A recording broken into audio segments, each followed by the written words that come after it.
It's now 10 o'clock and the inquiry's resumed. Just the usual reminders about housekeeping in terms of phones and alarms. I think everybody's been here on previous days. I have got some other matters about the orders inquiry and the site visit, but I think we should hear Mr. Disley's evidence and then we can pick up on those points at the end. Mr. Woolley, you had a document that you were intending to submit. Do you recall last night? Yeah, yes, it's a report by a firm with the initials WSP. Right. And you need that for cross-examination, is that? Yeah, I'll be referring to it, yes. Right. And has it been shared with the other parties? I think so, yes. You think so? Yeah. Has the council received it? In the last 5 minutes? Yes, right. We were left off the circulation list. You were left off the circulation list? Sorry. I'm sorry, madam. That was a complete error, and I can't understand why, because I know it was sent yesterday afternoon. Perhaps I'll have a word with the programme. We have now literally, just moments ago, downloaded it. I think Mr. Disley has downloaded it. What I suggest we do is let's see how we get on. If there are aspects of it, because obviously I haven't maybe take a break and then... Yeah, if there are aspects of it that Mr. Disley needs to sort of read around, then, we'll work with it. So let's... what I suggest we do is we proceed and let's see how deeply we get into the document. If it's very light touch, then maybe we don't need to break, but otherwise we may just need to understand that Mr. Disley hasn't seen it until just now. 5 minutes ago. Okay, well, I suggest we then proceed on that basis. Are there any other documents for this morning? No, thank you. Madam, you should have been circulated with my very short list of documents for Editor-in-Chief. I think there are only 3 of them apart from the proof, and the documents you would expect, the LTP4, LTCP, and the area strategy. And inquiry document 19 I've got. Yes. Okay. So when you're ready, Mr. Humphreys. Thank you. Just give me a moment.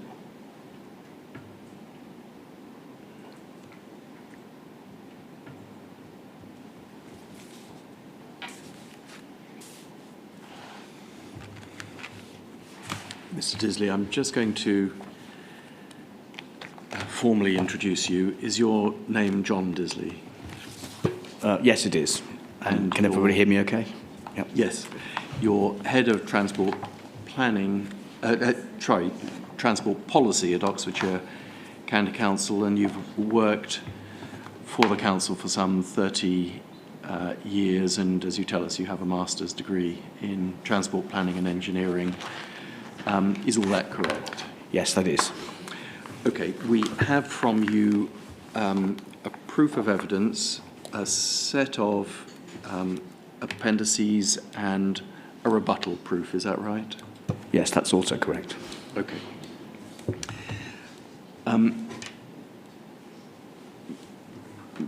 Mr. Disley, I want to, again, go through your evidence in chief, sort of on the topic basis, just to assist the inspector with what I think are, the principal issues that she's having to deal with. So I want to start with Hif1 as a component of LTP4 and LTCP.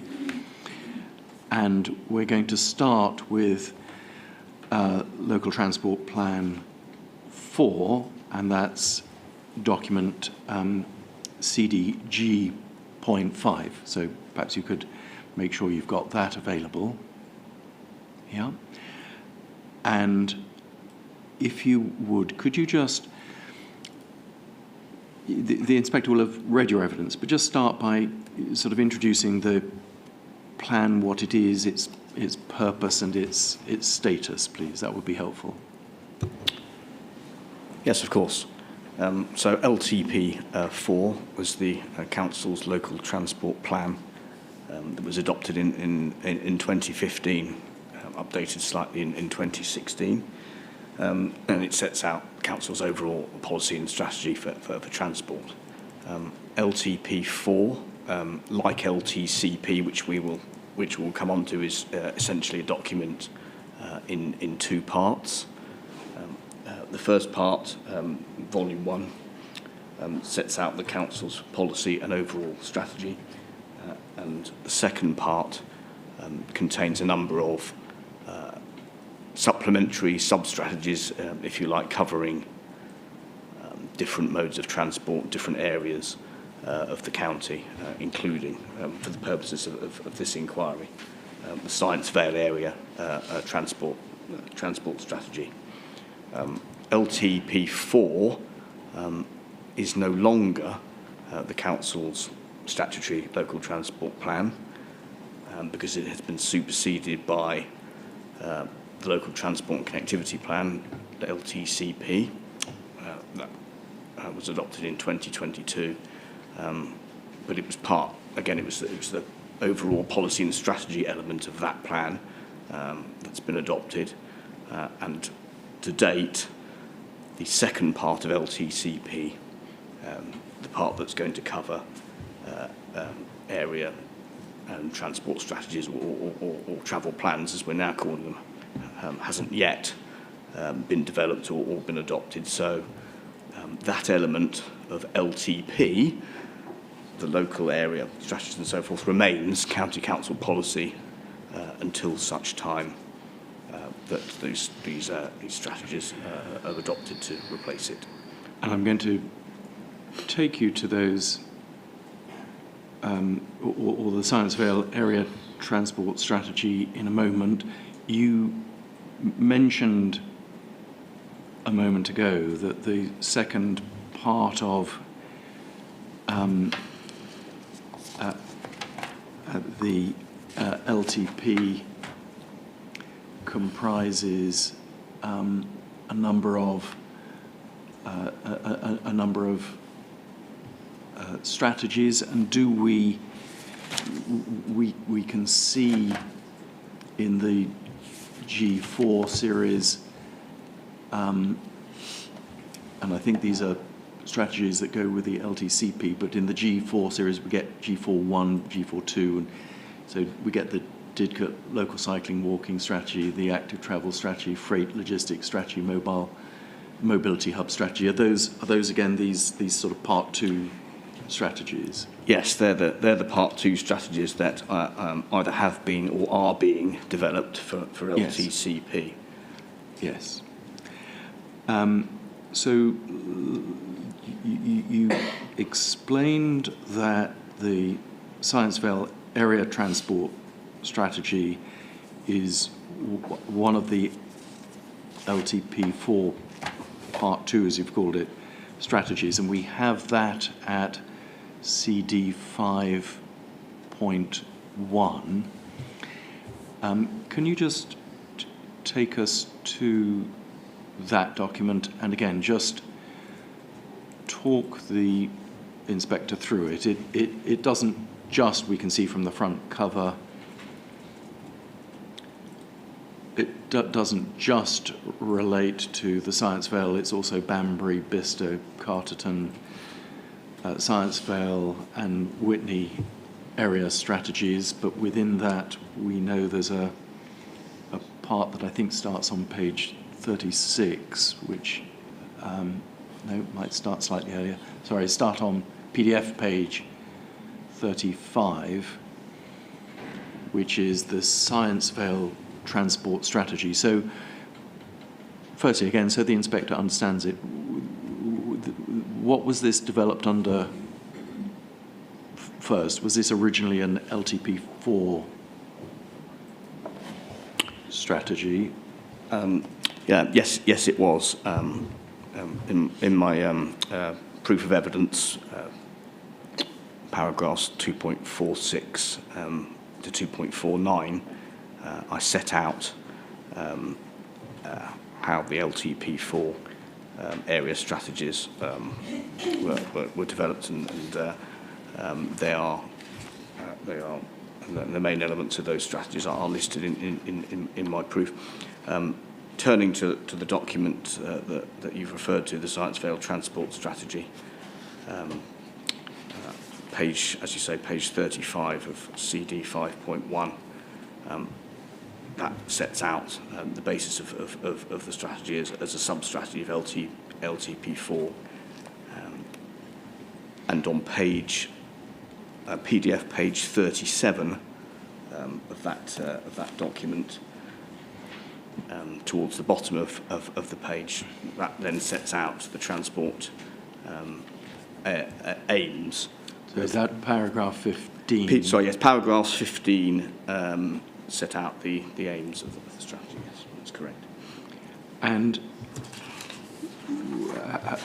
how do you characterise those? We can see on the next page, so it sets out what the aims are: to improve access to Culham Science Centre and the Enterprise Zone at Milton Park, Didcot and Harwell campus for international, national and local travel, to enable economic growth at other key employment sites, to plan ahead to manage the impact of future housing growth on the transport network, and to improve connectivity between employment services and areas of housing. So that's those are the priorities, and then it tells us how this is to be achieved, and does that include improving the road network? Yes, it does. As you can see from the bullet point list, I won't read all the bullet points. I'll just highlight a couple. Bullet point number 4 talks about the capacity, resilience and reliability of the transport network for all modes of travel. So it is very much a multi-mode strategy. And the subsequent bullet point reinforces the importance of providing connectivity between employment services and housing. And if we were to go on to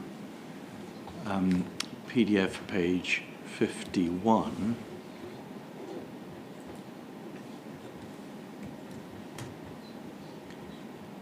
we can see there an indicative plan of transport infrastructure required to support development in the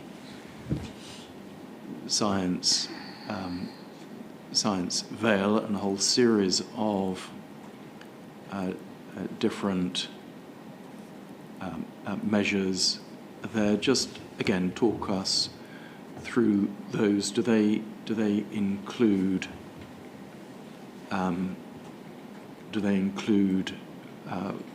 what ultimately became Hif1? Yes, they do. So as you will see from the plan, there's a wide range of transport measures included, some of which are now in place, others of which are not.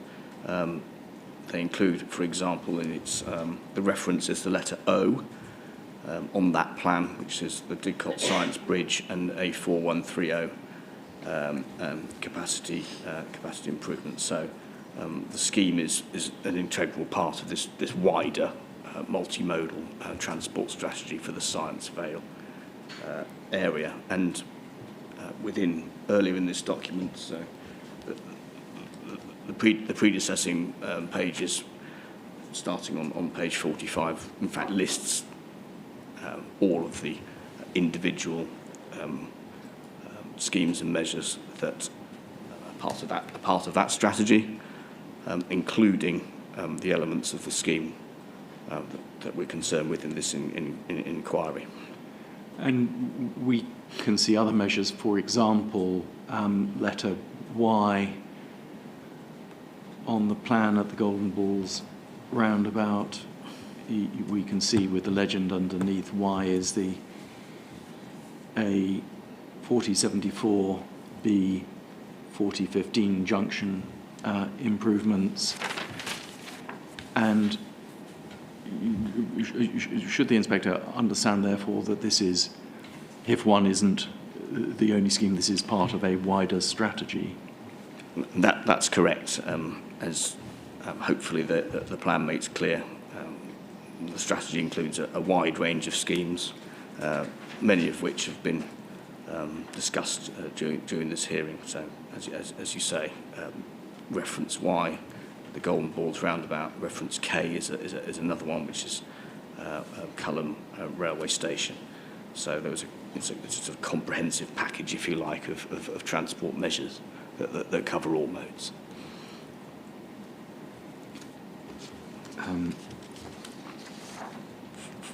Fine. And then I want to just understand this point again about this being part of an overall integrated strategy, and you referred to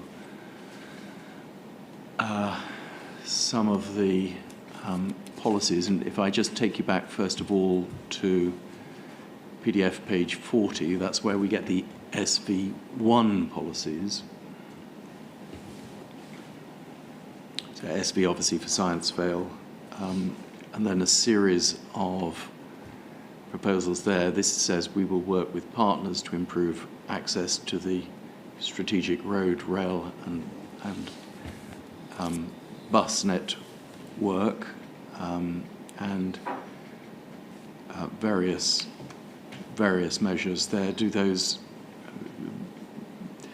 include, obviously, improvements to public transport accessibility and facilities?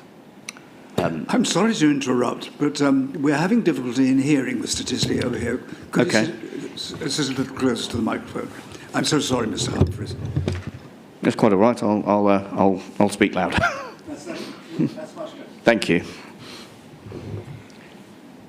And we can see those are those in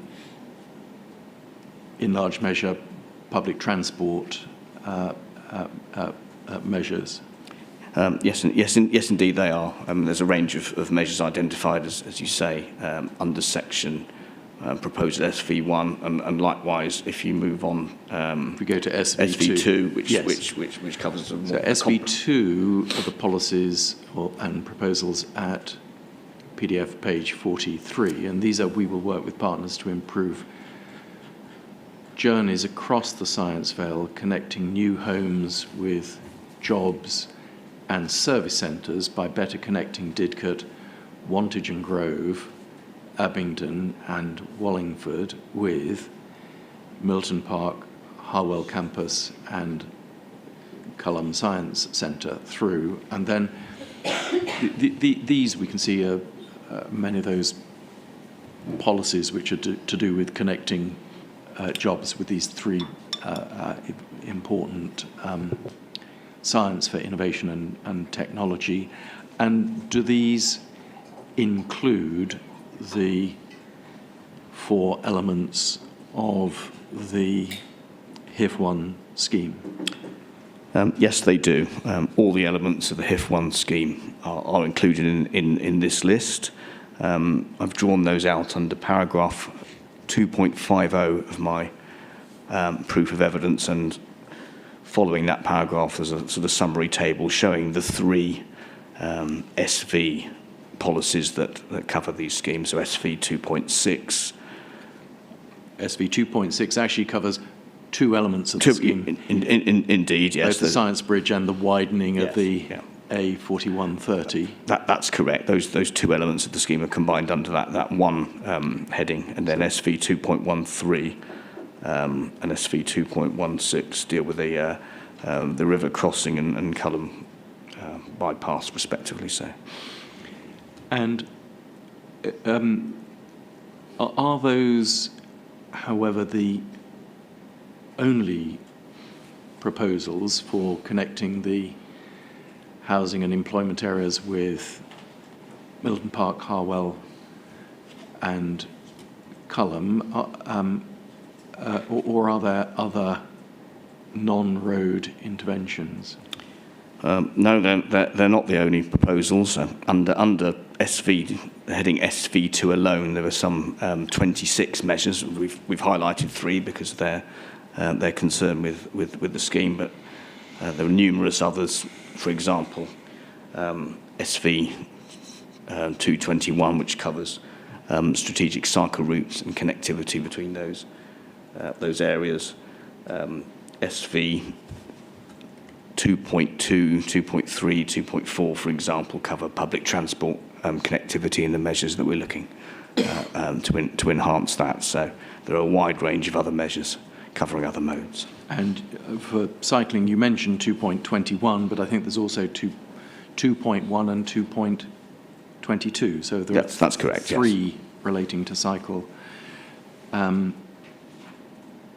Thank you. And 2.19, I come back to it. We saw it on the plan, but 2.19, delivering capacity improvements on the A4047 north of Golden Balls roundabout, and 2.18, delivering capacity improvements at the Golden Balls roundabout. Do those address one of the issues that a number of the objectors have raised? Yes, indeed they do. Golden Balls roundabout is clearly a major part of the network that's got proposals as part of this wider Science Vale strategy. So, as you told us, the Science Vale strategy was originally developed as part of LTP4, but we've seen the range of measures that it includes, which are not just highway measures. I want to move now to the LTCP. That's CDG4. So this is the current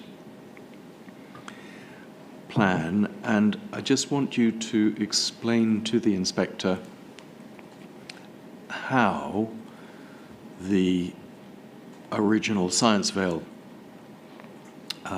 area strategy was reviewed and carried forward. Yes, of course. As I mentioned earlier, the area transport strategies that were approved and adopted as part of LTP4 are themselves due to be updated as part of the further work on LTCP. Until such time as that happens, those strategies have been taken forward from LTP4 into LTCP and remain council adopted policy as paragraph 2.48 of my proof covers. And if I just get you to go to PDF page 23 in G4, this is headed LTP4 review,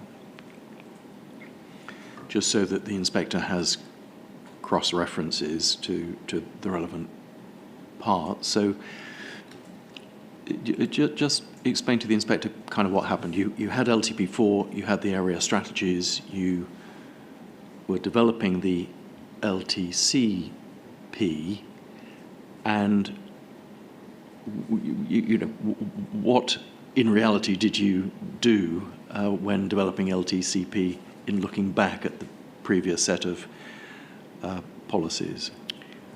Well, as it's set out on PDF page 24 of that document, all of the strategies were reviewed with a particular focus on where they had got to, as I mentioned earlier, and if you with referencing the plan that we were looking at, some of the schemes have in fact been delivered, others not, and the strategy for Science Vale, the measures that have been delivered are listed there. The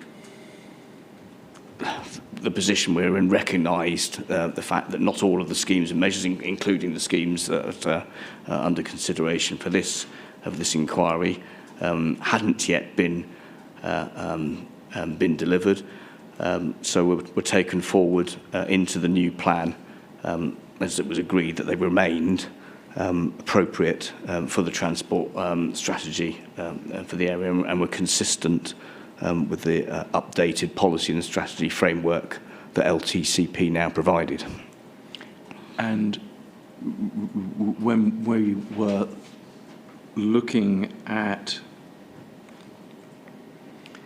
the area strategy, we looked, if you remember, at those SV1 policies and the SV2 policies. And if we look now in the LTCP, so G4, stay in that document, but just go on to PDF page 154.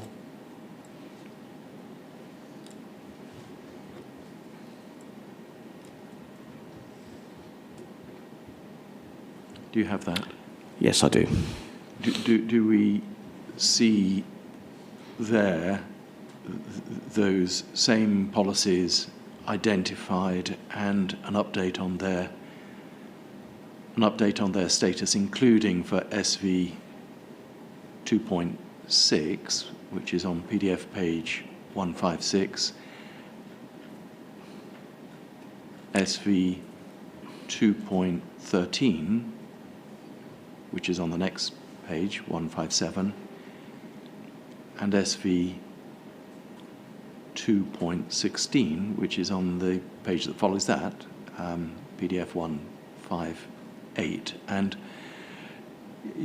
again, just explain to the inspector what is the ongoing status of those policies originally developed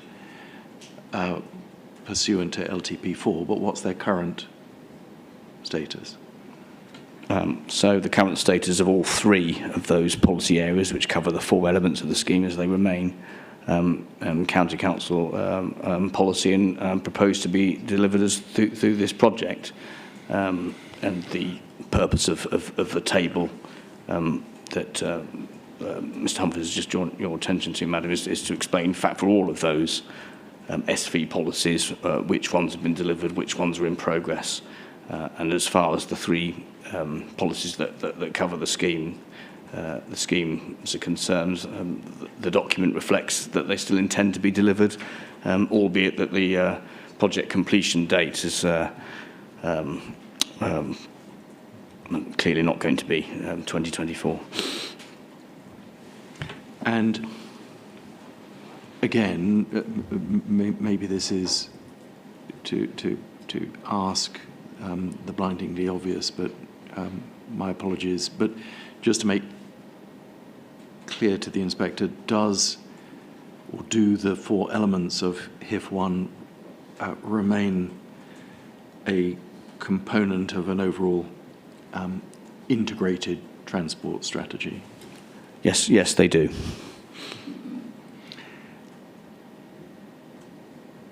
Let's move on then to other points in the LTCP. I just want to go first of all to vision and themes. So still in document G4, let's go to PDF page 31 now. And we have there vision and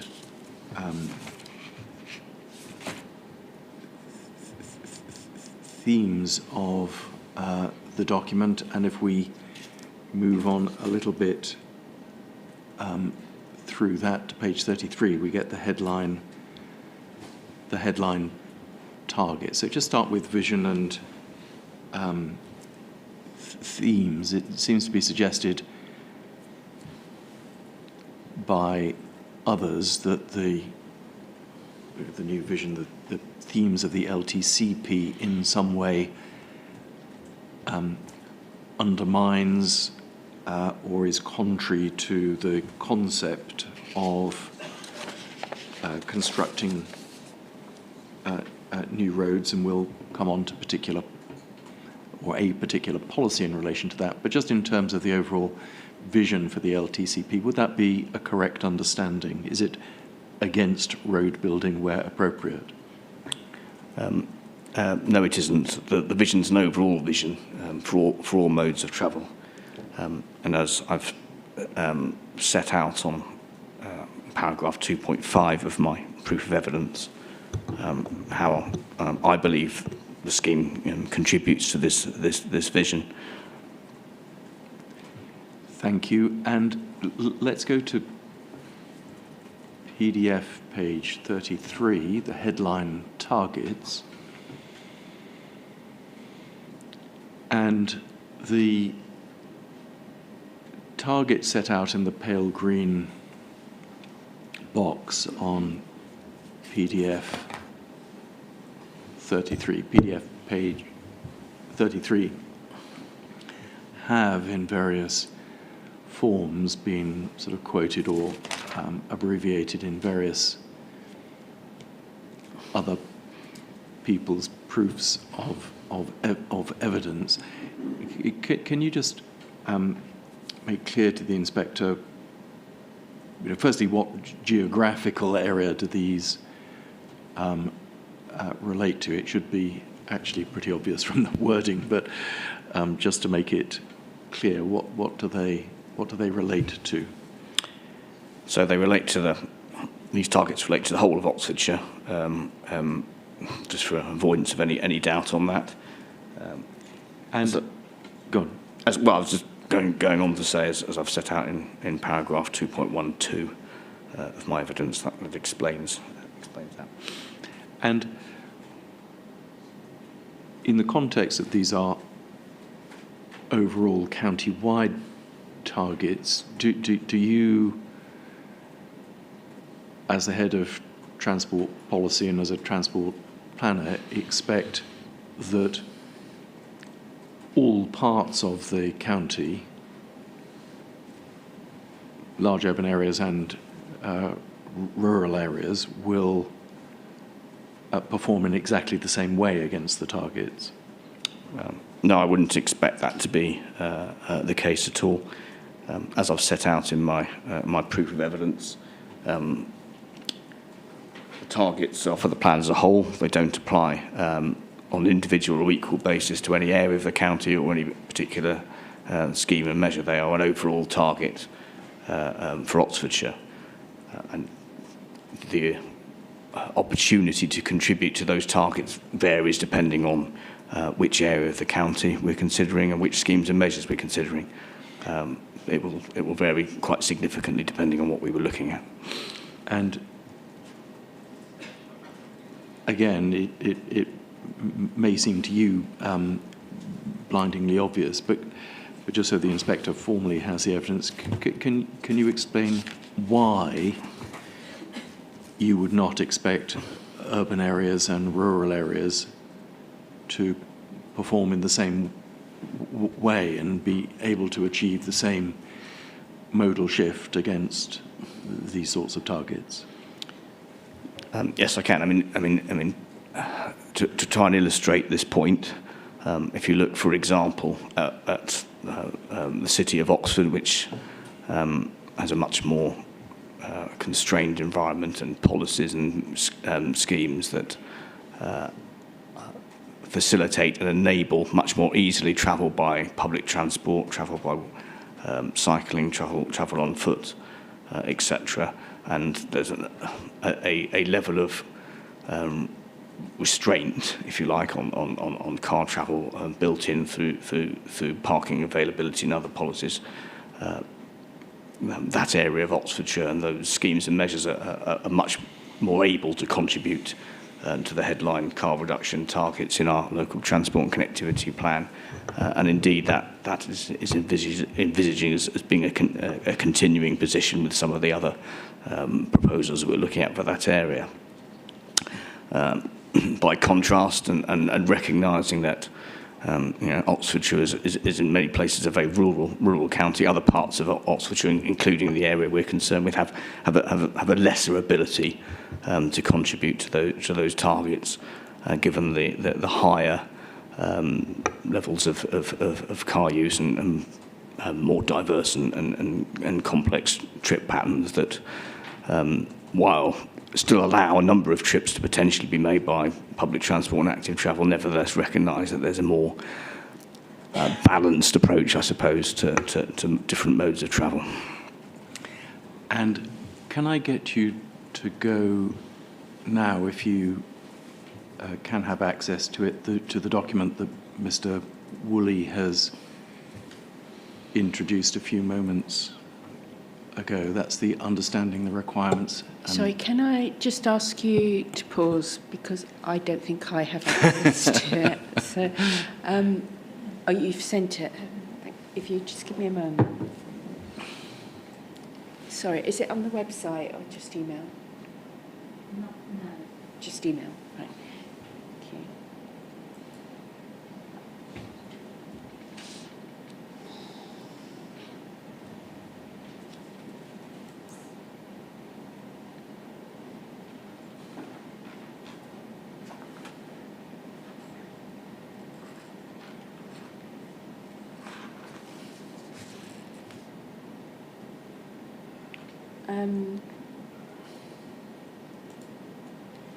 You go through, Madam, on the link to a it's a website, link. and then It's a you link, click not- to down. right, I You was click to looking for an download a attachment. document. Once you're in that website, you then have to click the picture of the document. Download. Right. I think. Okay, just emails.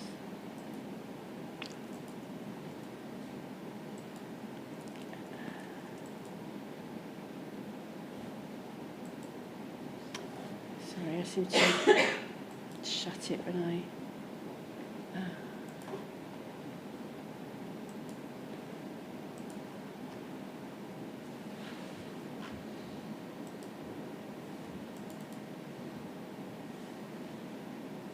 Okay, I'm there now, thank you. And Mr. Disley, go to PDF page 6, and that's the executive summary, and towards the bottom of that page, there start to be 6 recommendations.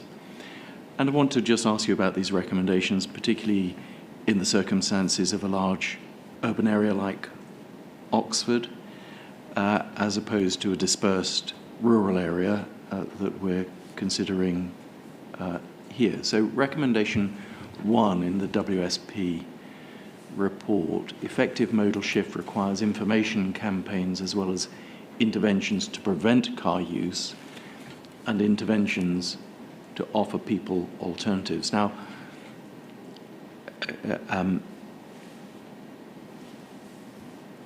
what are the differences in considering that recommendation between an urban area like Oxford and preventing car use and a rural area with scattered villages?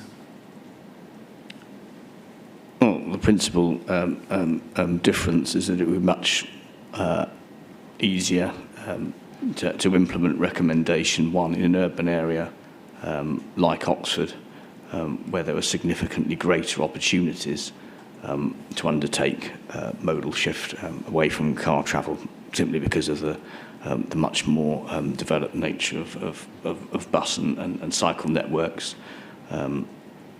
These tend to be less well developed in rural or town areas, such as the one we're concerned with. And then a bit further down, recommendation 2, changing our relationship with parking and space, and talks there about the low cost of parking. Again, what are the differences between an urban area with large public car parks and what one finds in Appleford, Sutton Courtenay, Clifton Hampton, Culham and so on? Are there large public car parks there that one could restrict parking spaces in order to drive modal shift? that wouldn't typically be the case, and certainly not in the area we're concerned with. In that context, a large urban area like Oxford, where it's the twin factors, if you like, of the supply and availability of parking, which is in Oxford is very restricted, and the price of parking act as very effective constraints, particularly in combination with other factors such as the park and ride network that exists. Those circumstances in the area around Didcot simply don't exist. And recommendation 3, reframe the narrative around travel costs by creating targeted campaigns specifically aimed at the perception that car use is cheaper than alternative travel modes. Here we heard, I think it was on day 1 or day 2 of the inquiry, about the gentleman that lived locally that needed the next day to travel to Nottingham, and as he said, practically car was the only mode.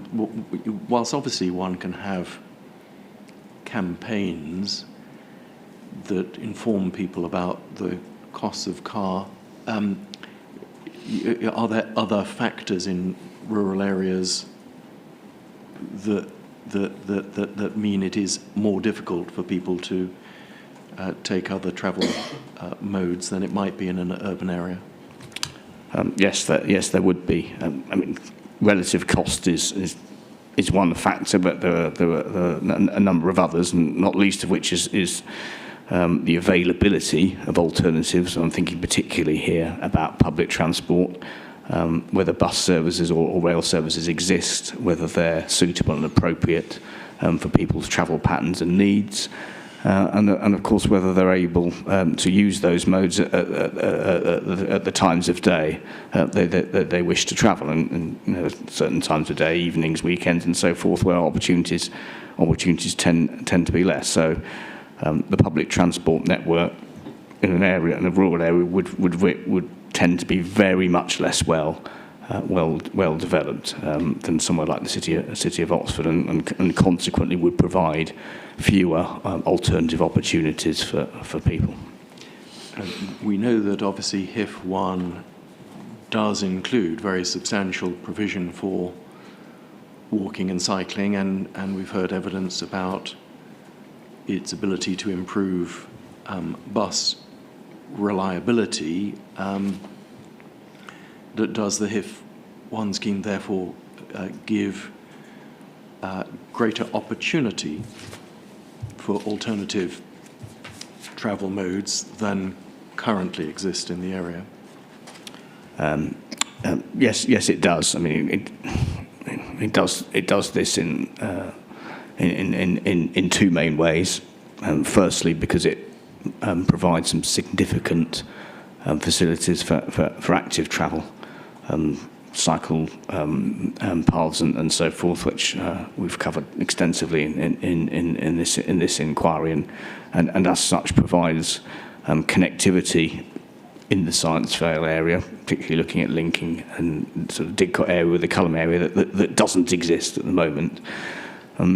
But as if not more importantly, it's my view that this scheme is fundamental to the future and quality of the bus network, and indeed its very ability to act effectively as an alternative to car trips. And I've made reference in my proof to the submission to this inquiry by the Oxford Bus Company, which goes into some detail, and I'm aware this was also rehearsed with Mr. Wisdom's evidence early in the week. So I don't propose to repeat those points unless there's any clarification required, other than to observe that the scheme is fundamental to securing the future of the bus network in this area. And we can see recommendation 4 focus on incremental change. Now, we know from the evidence of the Rule 6 parties that they suggest alternative ideas that do not include a road, but rely exclusively or very largely on either walking, cycling, and or bus. In other words, much higher modal shifts away from cars for the growing population and employment in the area. Is that type of approach, which requires very large modal shifts, consistent with the fourth recommendation here, focus on incremental change? No, it doesn't seem to be. Recommendation 5, create better interconnections. Project highlight the connectivity between different modes of transport is one reason for people not using their cars. Again, does Hif1, with its emphasis on cycling and the ability for bus companies to improve services, give the possibility of greater interconnection between walking and bus, walking and railway stations, or cycling and railway stations, bus connecting to railway stations? Does it meet recommendation 5 on interconnections? Yes, I believe it does. Hif1 is a multimodal scheme.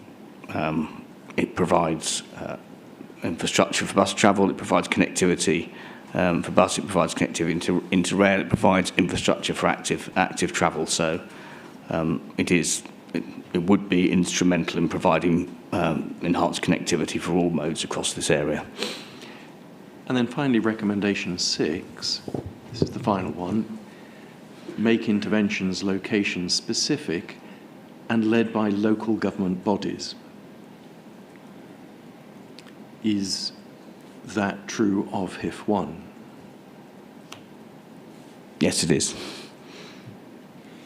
Thank you. So insofar as WSP were making recommendations here, and I think this report was commissioned by the CCC, the Commission for Climate Change, how does Hif1 compare with the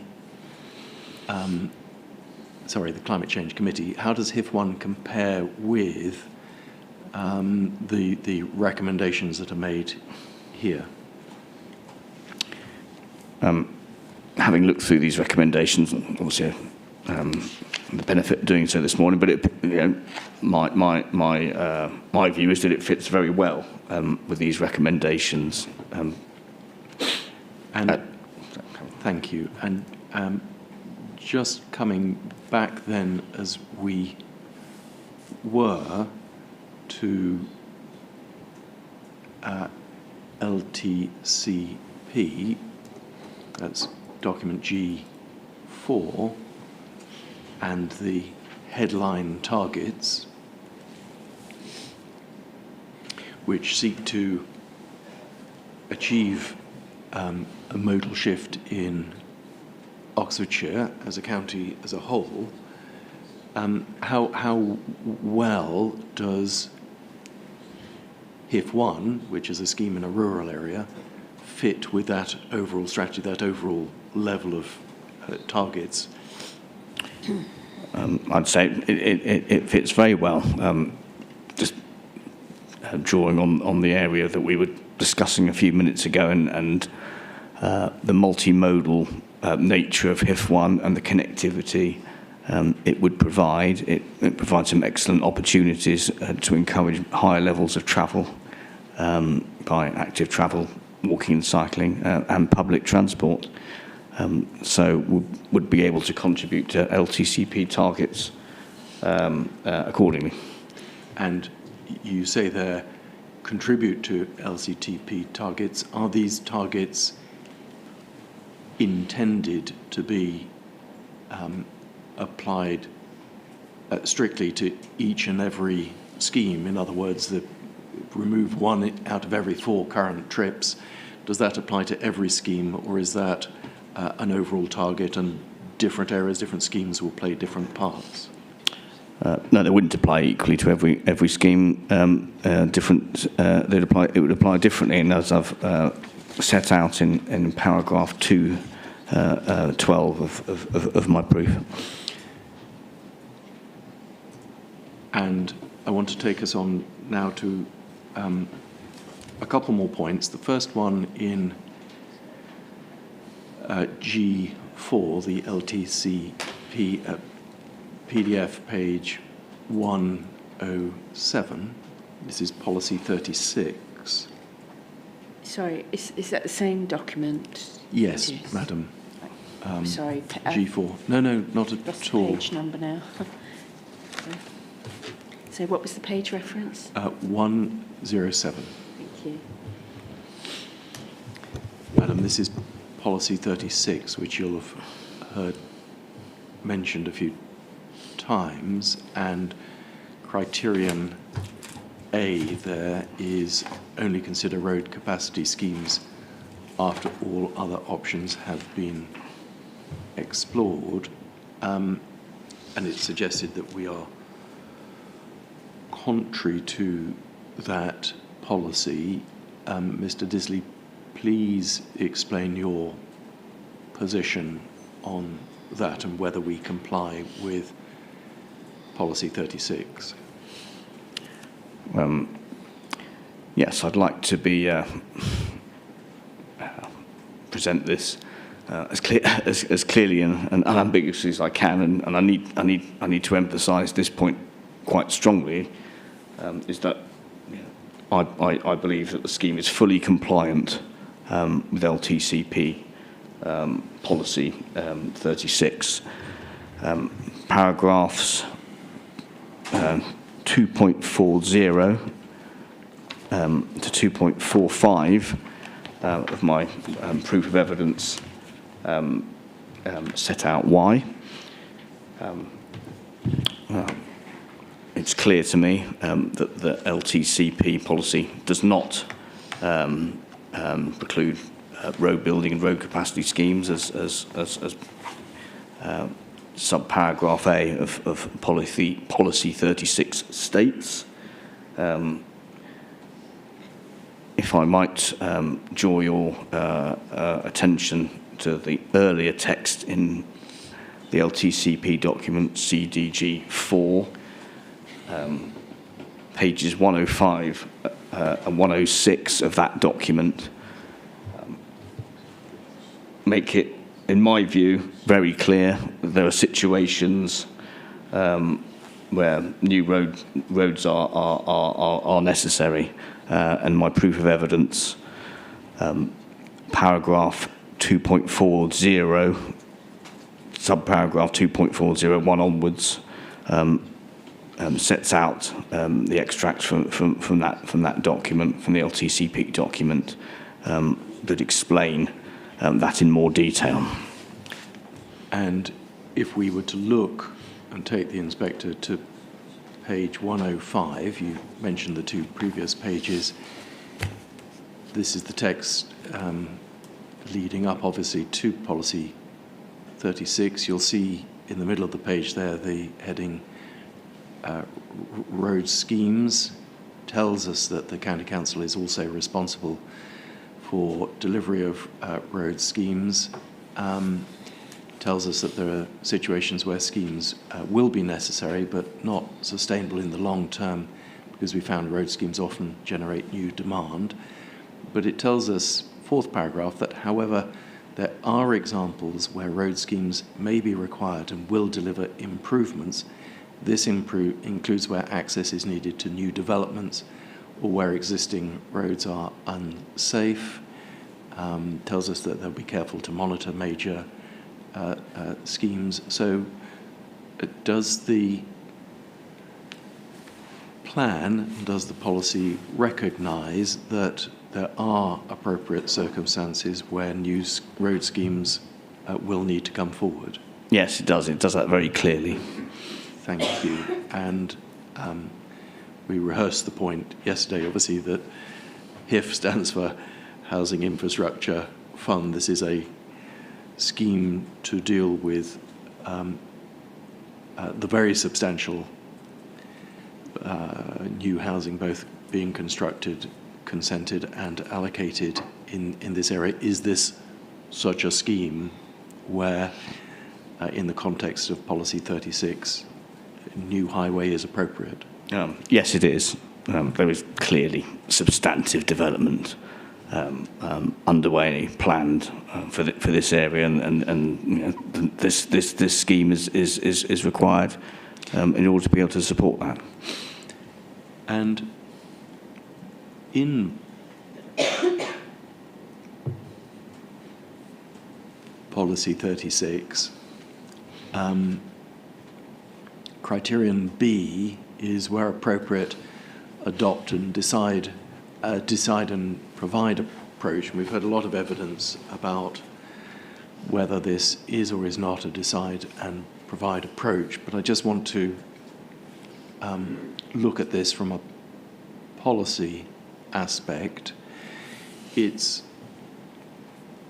said against the council that, well, this policy only came in with LTCP, and therefore anything developed, as obviously HIF was before the policy was formally adopted, cannot have been a decide and provide approach. Now, you're the head of transport policy. Can you just explain to the inspector whether that is correct, and if not, why that is not correct? A decide and provide approach has been adopted for this scheme. We've heard from evidence from other witnesses to this in inquiry, including Mr. Wisdom, how this isn't a scheme that's been developed and designed with limitless car capacity. It's been designed with to a level below just providing for endless car trips would envisage, because as has been pointed out, the expectation is that there'll be increasingly levels of travel by other modes. So it is clear to me a decide and provide approach has been taken to development of this scheme. And then, Mr. Disley, one final point we just need to help the inspector with, and I need you now to turn on in the same document to PDF page 132.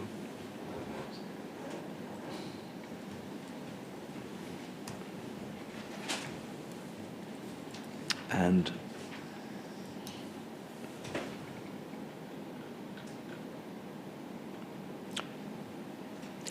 at the top of that page, you'll see again the green box, and right at the bottom of that green box, you'll see the emboldened text, Policy 52, which says we will develop and deliver area transport strategies that align with the LTCP vision and translate the LTCP policies into schemes for use in bidding, funding and developer negotiations. And in that context, we have heard that it is proposed that there be a Didcot area travel plan, which ultimately will be a successor to the Science Vale travel plan. Again, just explain to the inspector what that is, what its status is, whether it currently replaces the existing Science Vale travel plan. Yes, so if I refer to my proof of evidence, paragraphs 2.51 and 2.52, this hopefully sets out the position. I mean, first of all, just to make it clear, the Science Vale area transport strategy has not yet been replaced and will not be replaced until such time that a Didcot area travel plan is considered, consulted on, and developed and approved. It is the council's intention to develop a Didcot area travel plan. This will be one of a number of area travel plans, and again, just perhaps for avoidance of doubt, where we previously called things area transport strategies, we're now referring to them as area travel plans, but for the purposes of this hearing, they amount to the same thing. So our programme of area travel plans, including the Didcot, is being developed as part of the second stage of our work on the local transport and connectivity plan. The Didcot area travel plan has currently no formal status. It's in preparation and is in its early stages, reflecting as it does a number of our schemes and commitments in the area, including the Hif1 scheme, as well as others. Clearly, what it exactly ends up looking like, what schemes and measures it includes, are partly dependent on the outcome of this inquiry and whether planning permission or not is granted or not. Mr. Zisley, thank you very much, Madam. Those are all the questions. Thank you.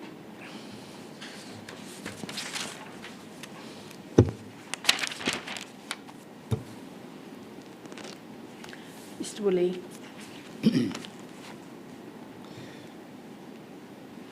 A small point, and so that I don't forget it, Mr. Disley, was the bus company consulted before the Oxfordshire Planning Committee met in July of 2023?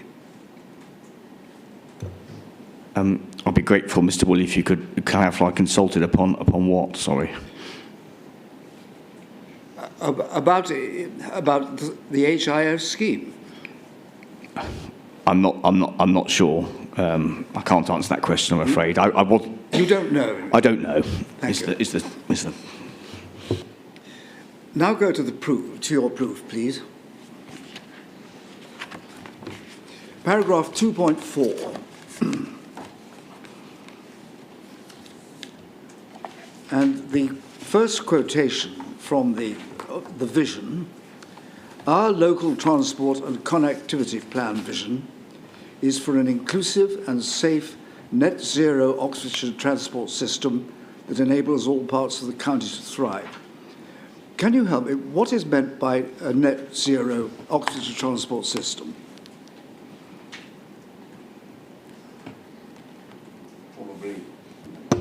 Probably the most straightforward way of explaining that is in the long term, a system that has a sort of net zero position in terms of the carbon impacts of transport.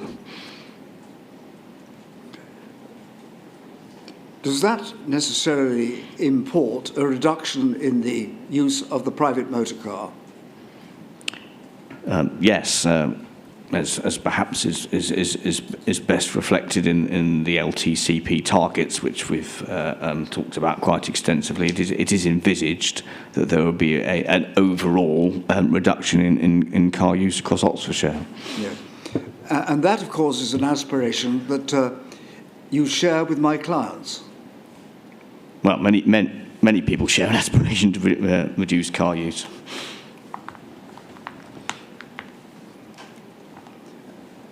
And that involves use of less use of all cars, doesn't it? Electric as well as internal combustion engine. I would imagine, particularly given sort of national government position on car propulsion and targets government has to reduce and phase out internal combustion engines, that the principal focus of that would be on those types of vehicles rather than electric ones. Indeed. But you aspire, don't you, to reduce use of all private cars? Well, we have a target for an overall reduction in the number of car trips. Yes. What is meant in 2.5.3 by enhancing the resilience of the transport network? I think it means a number of things. One of the difficulties that we have with our transport networks at the moment, not just in this area, but others, and Mr. Wisdom's evidence in chief highlighted this, is parts of our transport network do have problems with resilience. We've had a particular example in this area about resilience owing to flooding and the impact that has at times on the transport network. We have a more general and ongoing difficulty with the resilience of the transport network insofar as congestion undermines the resilience and reliability of the bus network, for example. So it's important, and one of the reasons for this scheme is to provide the infrastructure and capacity that improves that resilience. So, Mr. Woolley, can I just check that reference? 2.53, was that? 2.5.3 on page 5 of the proof. On page 5, thank you.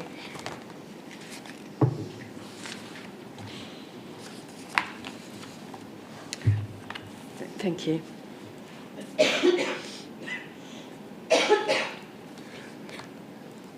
Would I be right in summarising your last answer as really saying that you want the transport network to be more efficient? More efficient, more reliable in many ways. More reliable, did you say? Yes. Thinking particularly about the public transport network. And of course, reducing the use of the private motor car would help to achieve that end, wouldn't it? Yes, overall it would.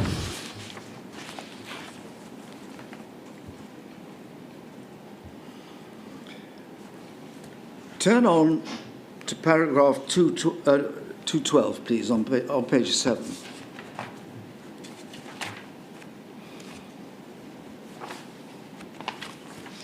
You referred to this yourself a moment ago. It must be borne in mind that these targets and their reduction in motor vehicles, again, aren't they, are for the LTCP as a whole, rather than targets that all of its strategies, schemes and measures are required or committed to meet. You've referred to Oxford a number of times in the context of that paragraph, haven't you? Yes. Yep. You're not suggesting, though, are you, that reducing the use of the private motor car in Oxford alone is going to achieve all the objectives of the plan? No, you wouldn't achieve that objective just by a sole focus on Oxford alone. Indeed. Other places that come to mind are Didcot. You'd want to reduce the use of the motor car there, would you not? We'd want to have a look at how we would be able to reduce the motor car as far as we're able to across all of Oxfordshire. Indeed. You know.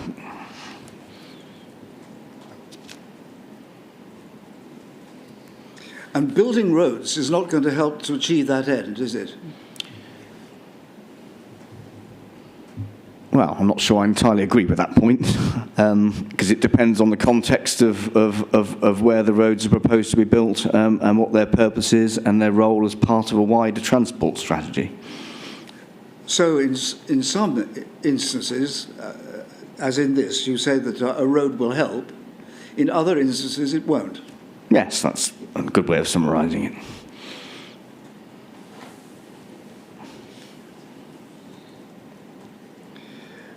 Do you share Ms. Curry's view that the conversion to non-motor car transport is based on hope. Well, I think conversion to alternative modes of travel other than the cars based on a number of things. I don't think it would be certainly not solely hope, but a number of other factors, not least of which are the quality and availability of alternatives to car travel. Regular buses, for example. That would be one example. Frequent and regular trains, another. Indeed. And of course, it must necessarily be a matter for speculation, mustn't it? How many people are going to give up their motor cars and use these alternative means of transport?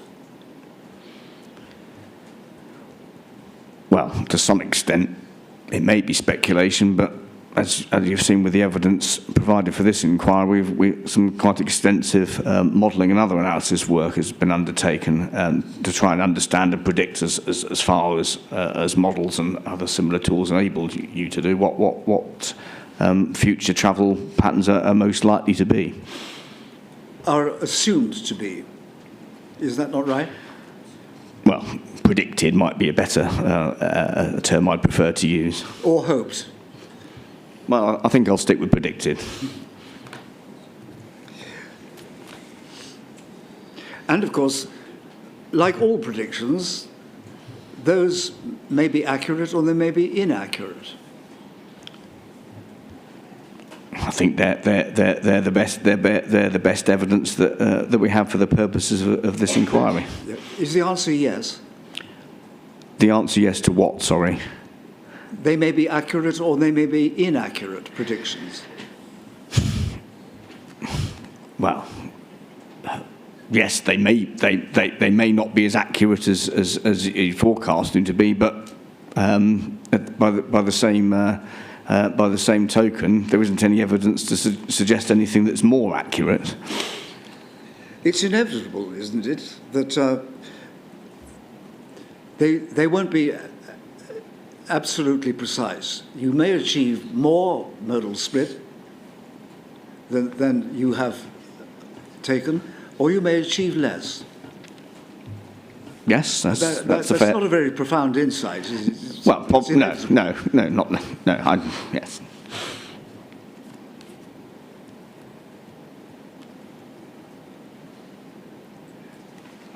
Go to page 10 of the proof next, please.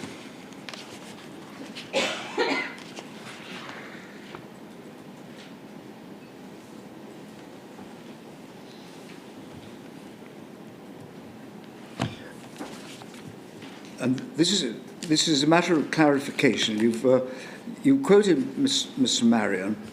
In the second paragraph, he says, there's no credible means of providing relief to this area without the scheme. Sorry. The A4130 rail overbridge and the proximity of the roundabouts to it at either end create obvious multiple serious engineering constraints to an online improvement. I don't understand that paragraph, do you? Just before I answer your question, Mr. Woodley, can I just be clear about which page number of my proof of evidence you're on? You've referenced page 10. It's my fault, I apologise. That's page quite all right. 10, paragraph 232. Oh, right, yes, the paragraph reference makes that easier. I have that as page 15, but never mind. Sorry. Yeah.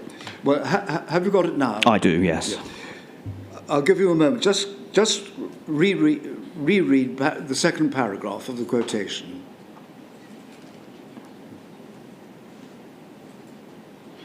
Yes, yes, I see the paragraph you're referring to. Now, I don't understand. Is that a reference to the A4130 as it is now, or as it will be, as you understand it?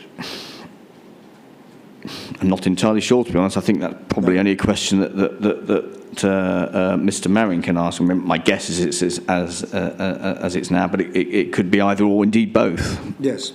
You and I both, Mr. Disley. Now cast your eye across the page to page 11 and paragraph 232. You have it? I do. The scheme is also instrumental in supporting future development of rail in this area.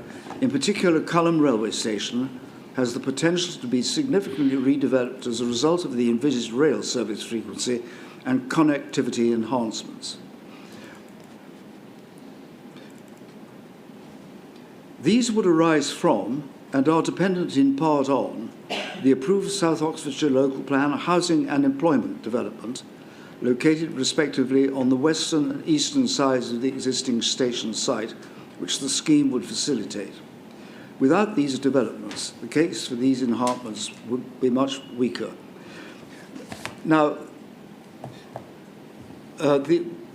we learned yesterday that the model that Ms. Curry used assumed that something like 1,800 of the projected houses at the new Culham housing area would be developed. Did you know that? When you say would be developed, do you mean occupied. within a period of time? Yes. Not quite sure what the question is. The question is, did you know that that was the assumption? If you're referring to the assumption within transport modelling about the number of houses that would be developed that were taken into account, yes, I am aware. Thank you. And of course, when they're occupied, those houses are going to contain a population that is potentially rail or bus borne. Yes, you would hope so.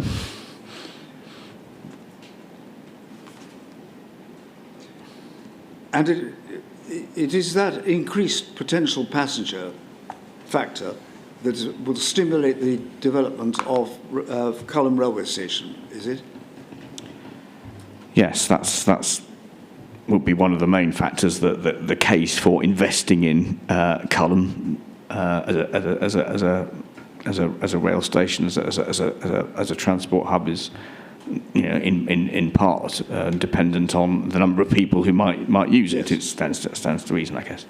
And I admit, to a lesser extent, but nevertheless, it exists. A similar potential exists at Radley and at Appleford, does it not? It's not quite as straightforward as that. I can explain a little bit further if it would help the inquiry. If you wish to, I certainly wouldn't stand in your way. The reason why I say it's not as straightforward as that is twofold. Firstly, Culham, as I'm sure you're aware, is located immediately adjacent to both a very significant housing allocation within South Oxfordshire, some 3,500 dwellings, I believe, as well as being located to an existing centre of employment at the Culham Science Centre, and in fact there are proposals for further employment development, as I'm sure you're aware. In other words, there is significant potential at that station site for patronage growth and the ability to attract rail services. That potential doesn't exist, or at least doesn't exist to that scale, at either Radley or Appleford. So that's point one. The second point is your ability to develop rail stations on this part of the rail network is and perhaps more specifically have additional train services calling at them is constrained by the capacity of the network. There is an overall limit to the amount of trains you can run and the number of stations that they're able to stop at. So that would inevitably mean there'd be a level of what I would call trade-off. So if you were to develop Culham as a rail hub and have more services there, your ability to do the same at Radley and Appleford would be reduced, because you can't do it at all three stations, is what I'm trying to say, not at the same time. Well, is that all you wish to say on this stage? And unless you have any further questions. Let's just take that up. You concede that in principle it might be desirable to improve both Radley and Appleford stations, do you? In principle, but their decision to improve those has to be taken in the context of the other stations on the network and where the highest priorities are. Certainly. And your aspiration is the same as Mr. Tamplin's, that you wish to see, you would like to see the railway better used by passengers. Yes, indeed. We've heard, haven't we, that Network Rail has plans to install 4 tracks as far south, I believe, as Radley. Yes, that's the case as I understand it. It's set out in the Oxfordshire Rail Corridor Study, which is, and I'll just reference this. It's referenced in paragraph 2.33 of my evidence, reference to that study, which is core document G17. That sets out the proposals for rail investment in across Oxfordshire. Do you know why Network Rail is calling a halt at Radley rather than going further south? Madam, I don't see really how an Oxfordshire County Council witness can answer questions on what Network Rail. We're not a rail operator. We're a county council. It just doesn't help. This isn't an inquiry into what Network Rail are doing.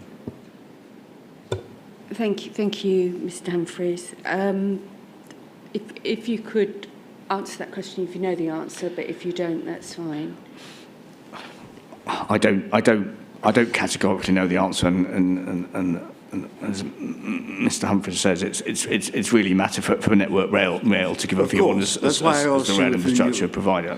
I don't know to give the inspector sufficient confidence in my answer.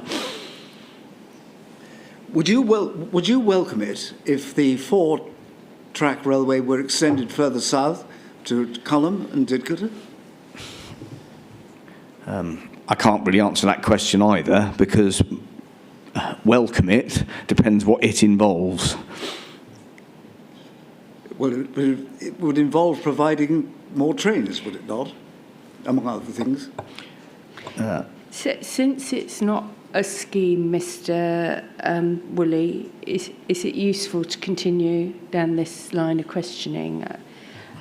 Very well, I'll leave it. It's not a Network Rail proposal.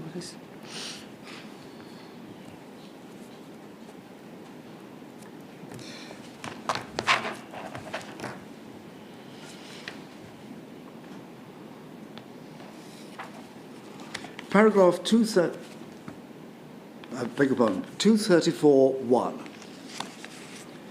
Policy 18, bus strategy, in particular 18C, which seeks to make the bus a natural first choice through development of infrastructure and network management measures which give priority over the private car and improve journey speeds, and ensure that all new strategic development is designed for bus access.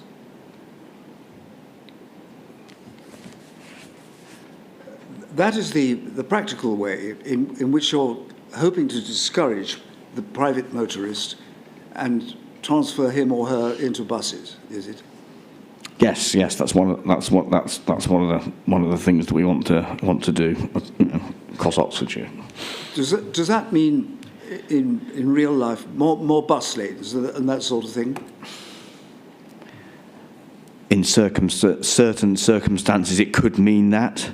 I would qualify that answer by saying that the provision of bus lanes needs to be carefully considered and justified. They're only worth doing under certain circumstances. Other forms of measures to help buses are also available.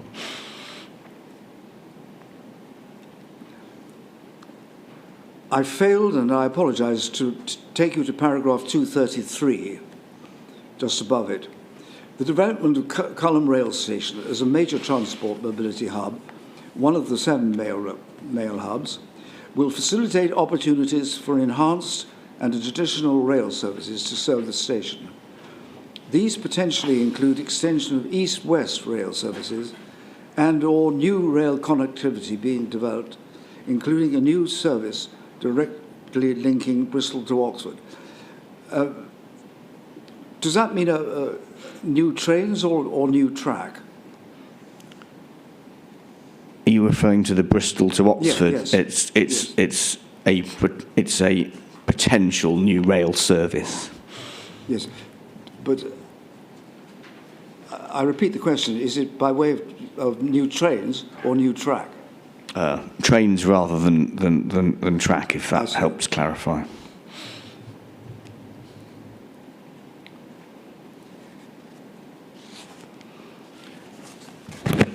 (239).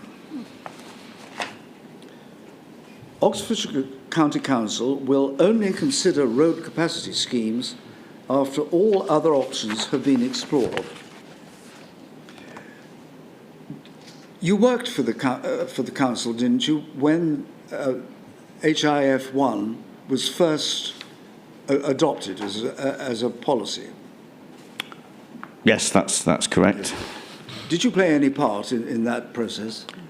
No, I didn't. Do you know whether all other options were explored? To answer that question, I would simply draw yourselves and the inquiry's attention to the evidence produced by Mr. Wisdom, which set out comprehensively how other options were considered.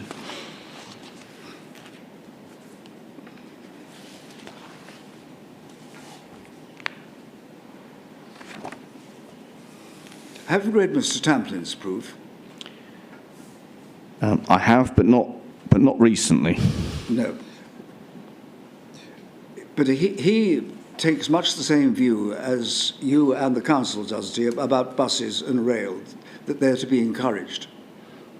Yes, in general terms, yes. And madam, you don't need to look at it, but the reference in Mr. Tamplin's proof is to paragraph 5.6 and following on page 19.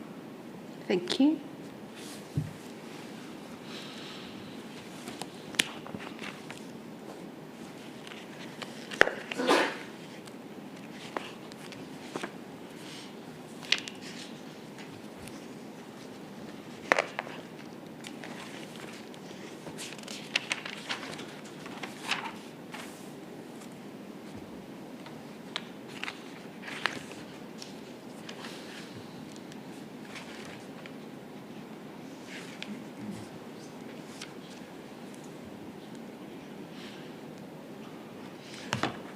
Now paragraph 2.42, please.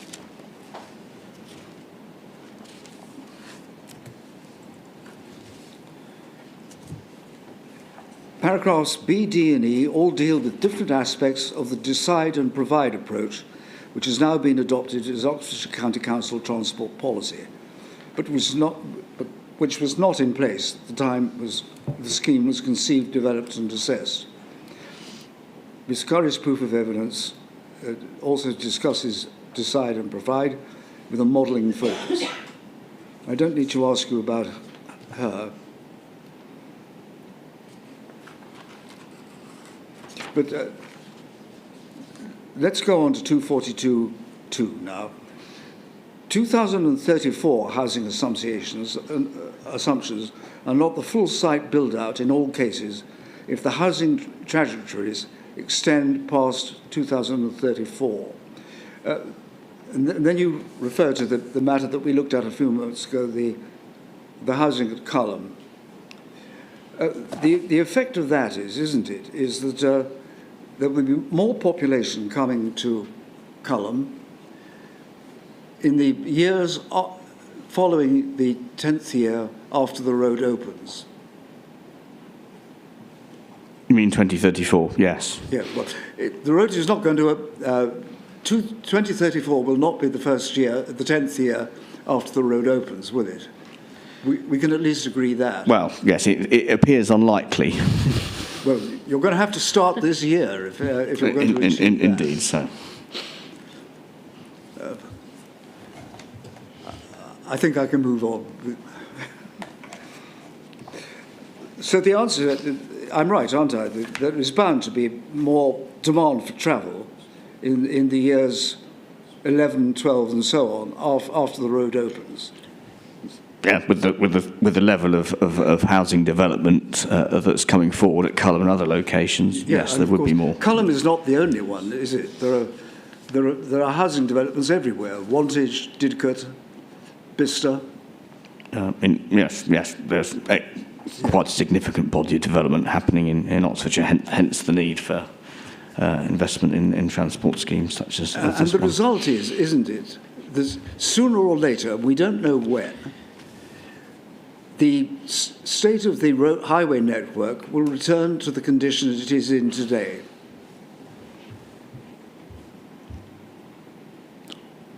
I don't necessarily agree with that Why not? that statement. First of all, because we haven't done any modelling or prediction beyond the timescales indicated in the evidence in this inquiry. And secondly, because it depends on a number of factors about travel and trip patterns in the future, and we are obviously talking about somewhere in the future that we can't be certain about. Levels of public transport service and therefore use, for example. Yeah.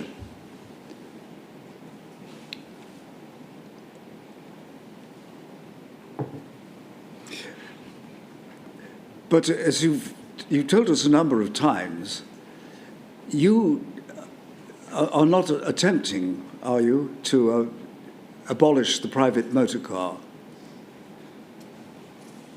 No, we're not. And even if you wanted to, you couldn't. Yes, indeed, we couldn't, and in some respects, it wouldn't be a desirable outcome either for reasons that I've set out in my evidence. So, use of the private motor car, as the population of Oxfordshire grows, is bound to increase, isn't it? Whether it increases overall or not is difficult to say. It may decrease in some areas. You know. In some areas, Yeah. yes. But not, overall, it's inevitable, isn't it, as the population grows? I'm not sure it is inevitable. Otherwise, if it were, we wouldn't have the car reduction targets that we've set out in our plan.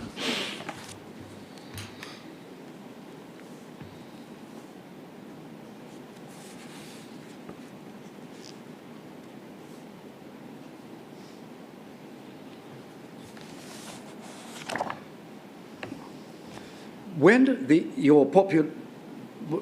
the allocated housing sites and employment sites have been developed, would you describe the Vale Science area as urban or rural? It's a mixture of both, but if you look across the Science Fair area, I would say it was predominantly rural. You would. So, sorry, Mr. Woolley, I'm not sure if I caught your question correctly. Are you saying when those sites have been built out, will it be urban or rural? Yes. Right. Yes. Was that your understanding of the question, or were you thinking about at present? To be honest, madam, I was more thinking at present. I'm not sure whether my answer would fundamentally change. But clearly, the urban areas would be larger in size, but we are still dealing with a predominantly rural area of Oxfordshire. But one that is becoming increasingly urban as the development proceeds. Yes, it would be to an extent anyway more urban than it is now.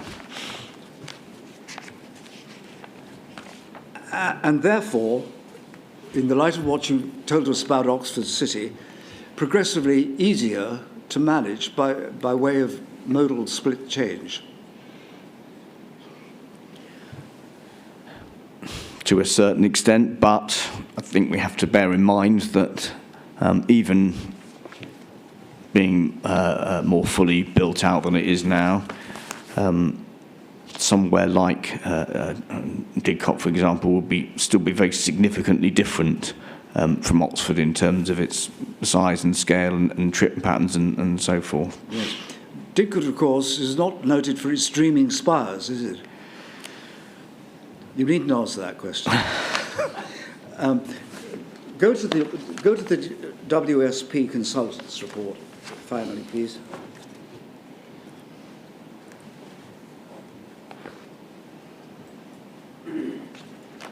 You have it now? I do.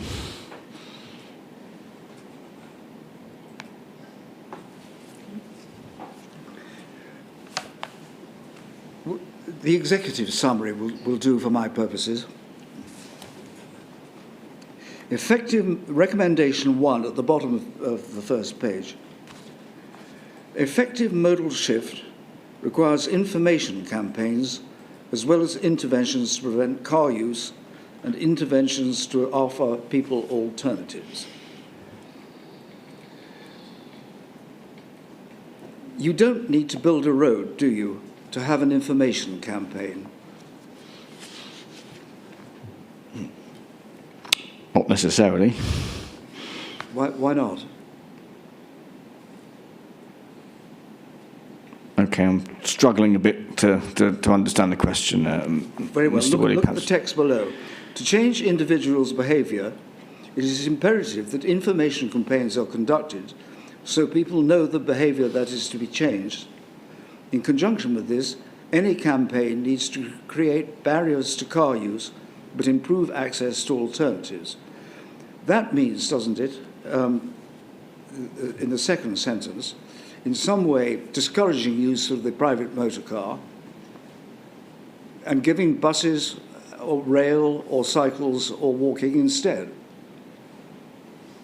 Yes, it would appear to mean that. Yes.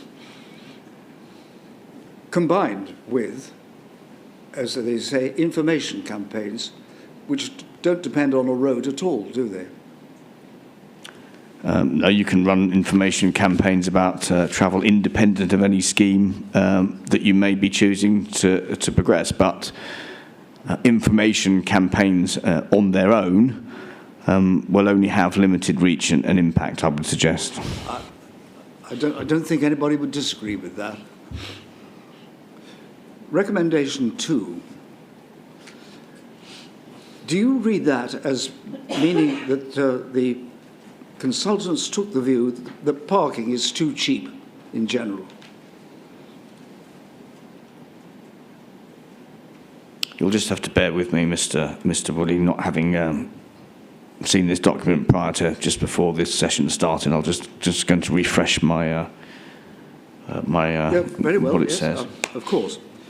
The work has shown that one of the main issues with implementing behaviour change campaigns to encourage modal shift is the low cost of parking. We need to consider how to pay for parking in such a way that the externalities of driving are covered by the costs of parking. Pausing there, I don't understand that second sentence. Do you?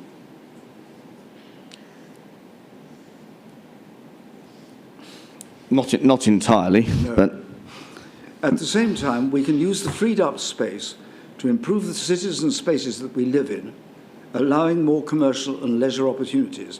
Now, going back to the first sentence, they seem to be saying, do they not, that parking is too cheap, and in order to discourage the private motorist, it needs to be made more expensive.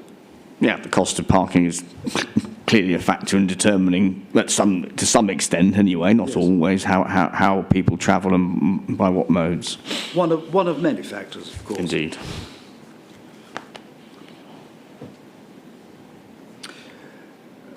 Recommendation 3, reframe the narrative around travel costs by creating targeted campaigns specifically aimed at the perception that car use is cheaper than alternative travel modes.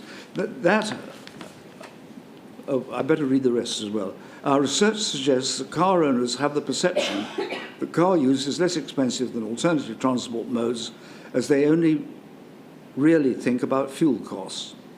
Information campaigns that highlight the real cost of a car trip, including elements such as purchase costs, maintenance, MOT, and parking, combined with targeted, cheap or discounted public transport use, could be as powerful a tool to rebalance the travel cost narrative and change people's behaviour.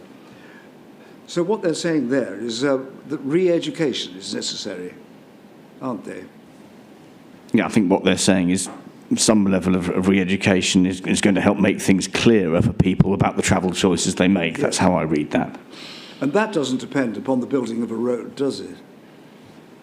No, as I stated previously, any information campaign can be undertaken independently of any transport scheme.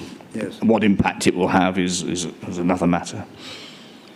I don't think I need trouble you with recommendation 4. Let's go on to 5.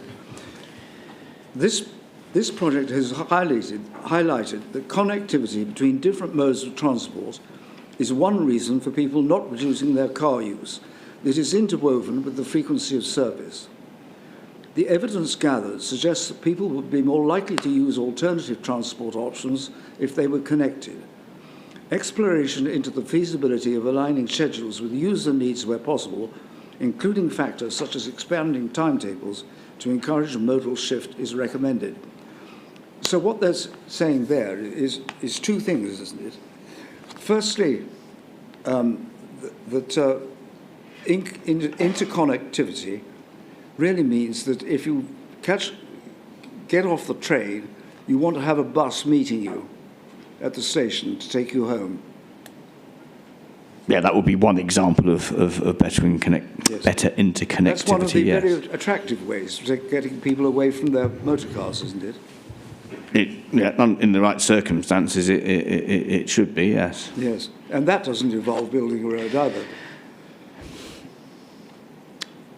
It does involve having the ability to operate those services, have that connectivity, and being able to ensure that the services are reliable and can be provided commercially. And that can be done on any road network, can't it?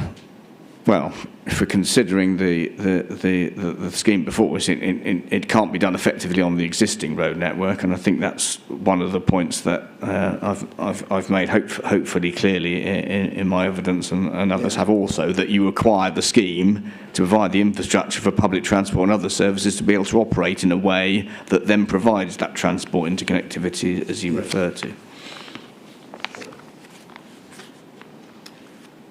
Thank you. Those are my questions. Thank you, Mr. Woolley.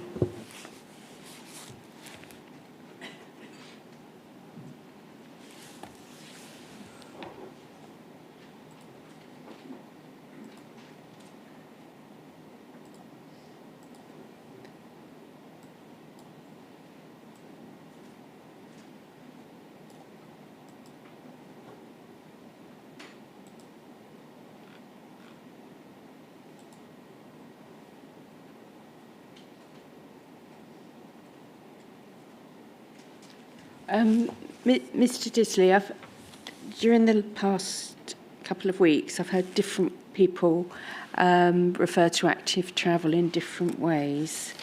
What do you consider active travel comprises? Principally, madam, to be cycling, walking or wheeling, so the latter point covering use of scooters, for example. Thank you. So you see public transport as a separate, not part of active travel, sustainable travel? Yes. If you wanted to include public transport, I would use a sustainable transport heading. That's correct. Thank you.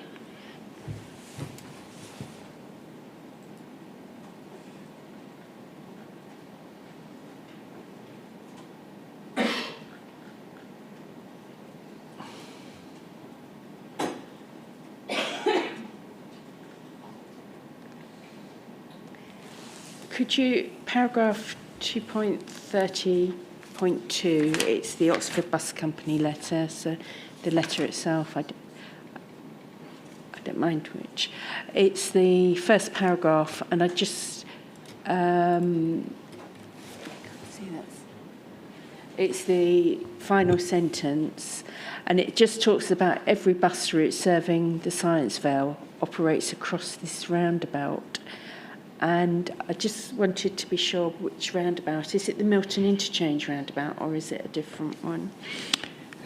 If you'll just bear with me a moment, Madam, I'll just reacquaint myself with the paragraph. Thank you.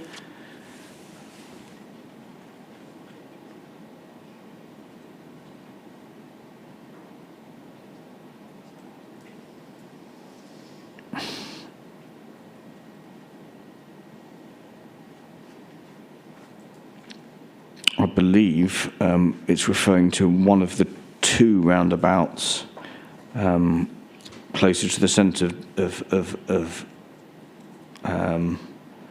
Didcot rather than Milton Interchange itself. But I probably need clarification from a colleague on that point about exactly where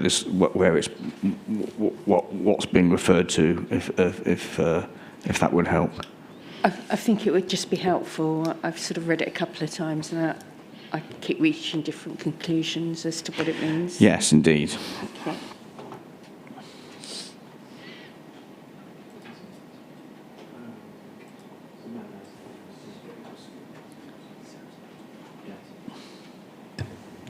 Madam, for what it's worth, we think this is talking about what on the plan is called the Manor Bridge roundabout, or that roundabout. dumbbell Manor Bridge and then Power Station roundabout. Do you remember Mr. Wisdom talked about the 2 roundabouts either side of the railway line? We think so too. That's helpful. Thank you.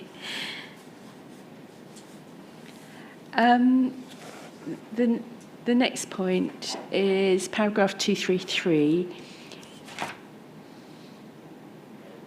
You're talking about improvements to rail services.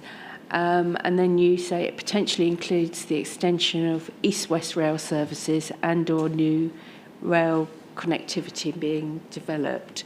So I am aware that there was an east-west rail, or there is an east-west rail project trying to link Oxford and Cambridge area. And I'm aware that some of that has been implemented, and I think it's the Oxford side rather than the Cambridge side. So is this talking about a link into that east-west rail? Yes, potentially. I mean, qualify my answer, as you might expect, to say that this is predominantly a matter for the rail industry. Nevertheless, it is an aspiration for East-West Rail services that are currently proposed to end their journey to terminate at Oxford to extend further south to connect into other locations, including potentially Culham. Thank you.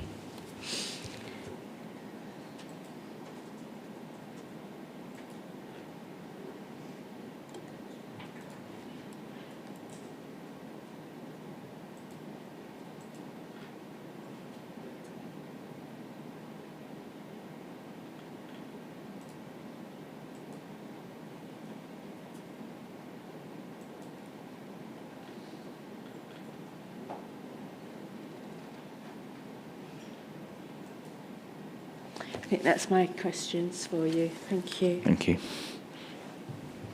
Mr. Humphreys. Thank you, Madam.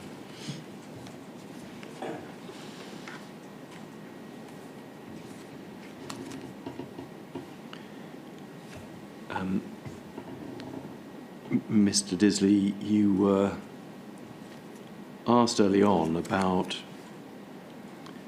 the Council's aspirations to achieve a net zero transport system, and you then briefly discussed the issue about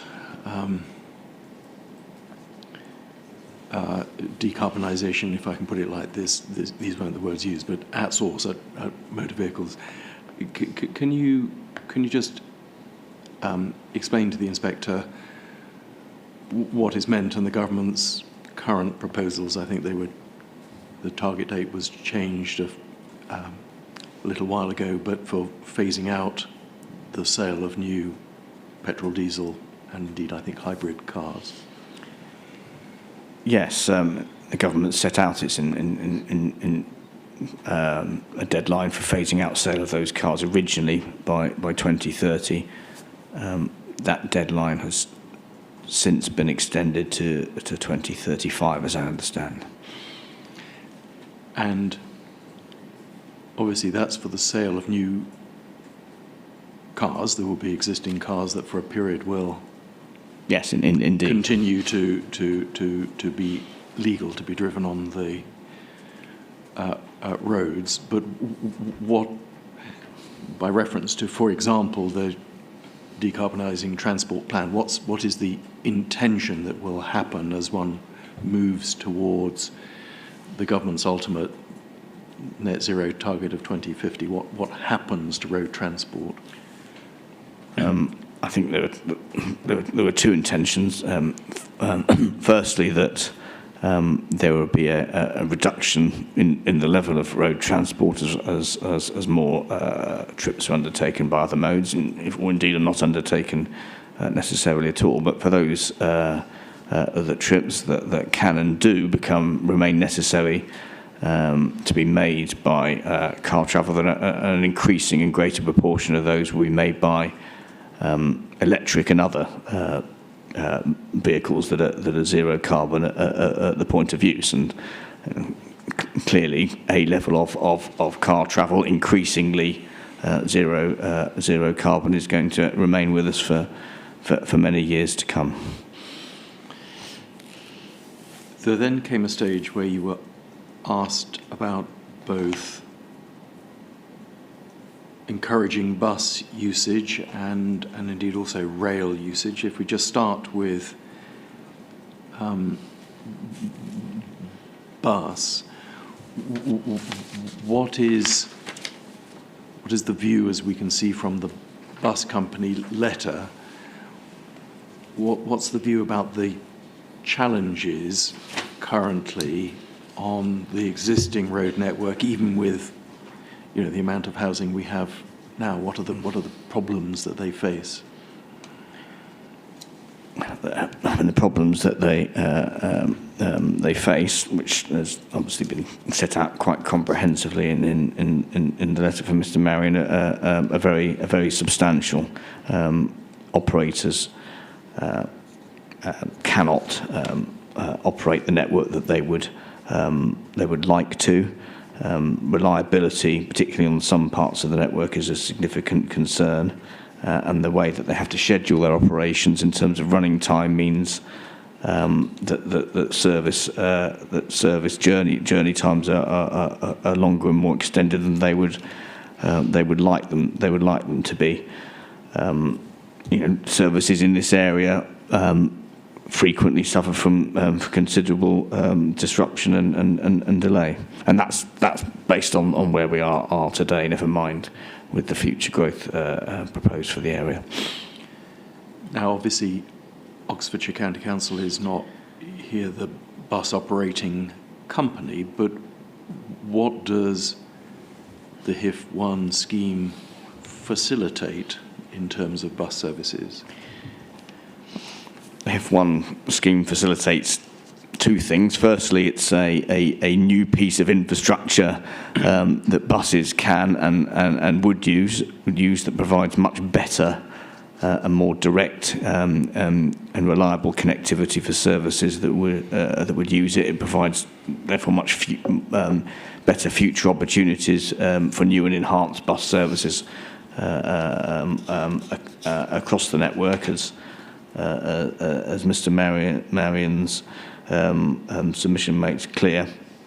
The second point is that by providing the scheme, the existing highway network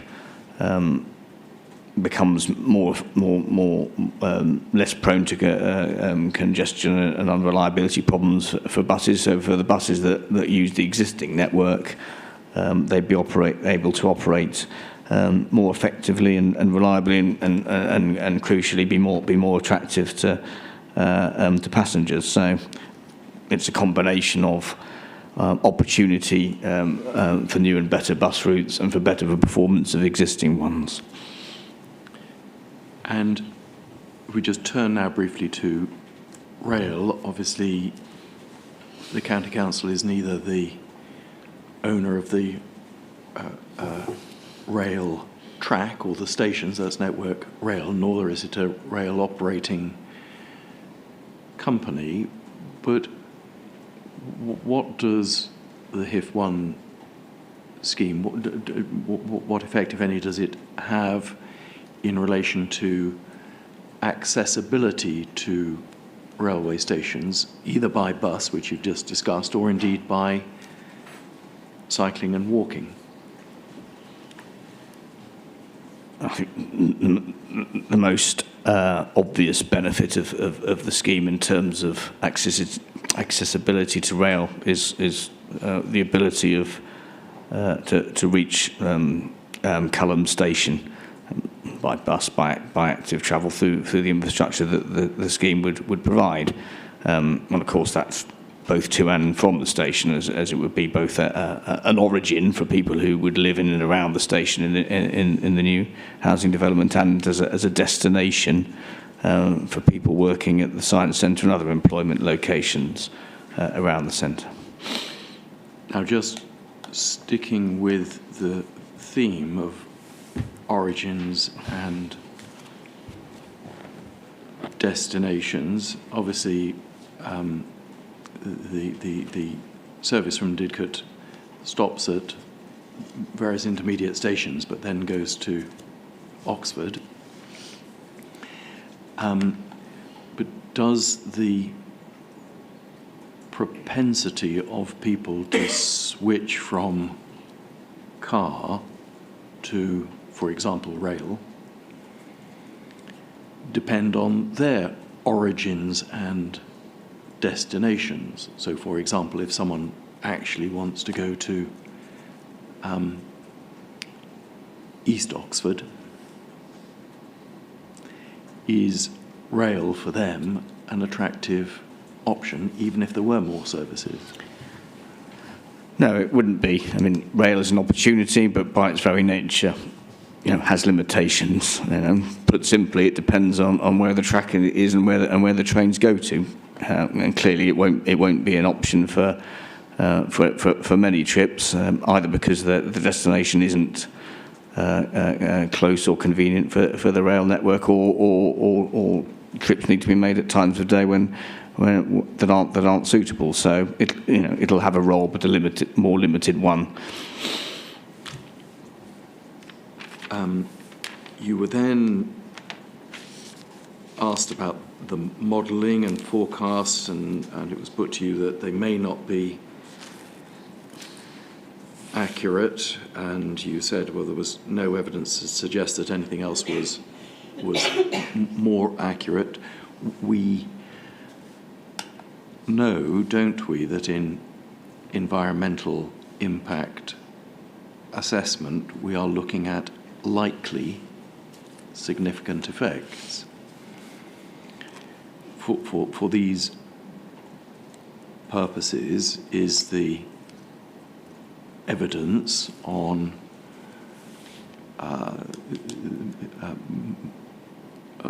the effects both on the highway network, modal shift, and so on, is this representing likely significant effects?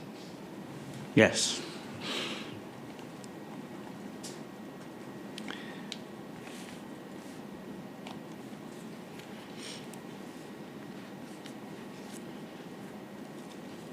And you were then asked about the document understanding the requirements and barriers for modal shift. And you were taken through the 6 recommendations. With the Hif1 scheme in place, will it still be possible and indeed appropriate to pursue the strategies set out in the 6 recommendations, for example, encouraging changes in behaviour and so on? Yes, I imagine it would be. You need a comprehensive approach to travel patterns and trip management, some of which is through the provision of infrastructure, some of which is through the provision of services, and some of which is through provision of better and clearer information to inform people's travel choices. And in that regard of seeking to encourage modal shift, could we go in to page 36, PDF page 36 of the document? It's returning to a theme, and you can see there this related to recommendation 6, making interventions location specific, and the text after the little inset with the recommendation says modal shift interventions need to be made location specific to ensure they address the pain points of population in that area and are framed in a way that resonate with locals. The same intervention or package of interventions may not work in different areas unless it is tailored to the local needs. And then these words: this is especially true when it comes to the urban-rural divide within the UK, where there are significant differences in the barriers to modal shift. There are overarching concerns that seem to be consistent regardless of area, such as worries about safety, but lack of infrastructure for walking and cycling concerns over public transport frequency and operational hours, and overall lack of connectivity and first last mile solutions are debilitating barriers in rural areas. Now, in relation to that, how does Hif1 address those types of issues? So I think this gets to the essence of why we're here. I mean, what this paragraph says to me is that when you look at Didcot and the surrounding rural area, the approach that you would take would be very different to a different area of Oxford City, for example. What it also suggests is that in order to be able to come up with a transport plan and strategy, that you need a combination of measures. And if you look at the scheme that's proposed and the other measures that we're taking forward to support transport and connectivity in the area that have been well documented, it supports, in my view, the case for the scheme as being required to support trips by a variety of modes, including public transport and active travel, in order to meet what are going to be some quite dispersed travel needs in this area. Thank you, Mr. Disley. Madam, those are all my questions. Thank you. Can I have that paragraph reference, Mr. Humphreys? Yes. Madam, in the document, that's PDF page 36, we were taken before to the executive summary for recommendation 6, but this is the more detailed text in the body of the report, and the text I read out with the first 2 paragraphs under the little picture. So it's paragraph 3.71. 3.7, exactly, 3.71, and the first 2 substantive paragraphs there. So just one further short question, Mr. Disley. It's often the case when planning permission is granted, particularly for a larger site, that there's a transport plan, a travel plan required, and within that it's not unusual to have a travel pack for future residents that set out transport options and sometimes include vouchers for either car clubs, bus travel, etc. Do you know what your authority's practice is in terms of that? It varies obviously site to site. It does vary from site to site, but certainly if we were looking at some of the developments that are under consideration in association with this scheme, I would have expected exactly the sorts of measures that you've outlined to be included. Because of the variety of transport options there would hopefully be as a result of the transport strategy measures that we've proposed. So it would be fair to say that there would be a travel plan that would direct people towards sustainable transport, but obviously what incentives in there would vary site to site. Yes, indeed. Thank you. So that's my final question. Thank you. Thank you, Madam. Okay, so it's 12:05. I've just got a few points I want to clear up before we adjourn, just so that the next part of the inquiry, the next few weeks, and indeed the order inquiry will run as smoothly as possible. My first point actually relates to the orders inquiry. I'm aware that the neighbourhood joint parish councils have withdrawn their objection to the orders. That's correct. But I've also got objection 4, objection 10 and 12, and that's from 3 of the parish councils that make up that joint group.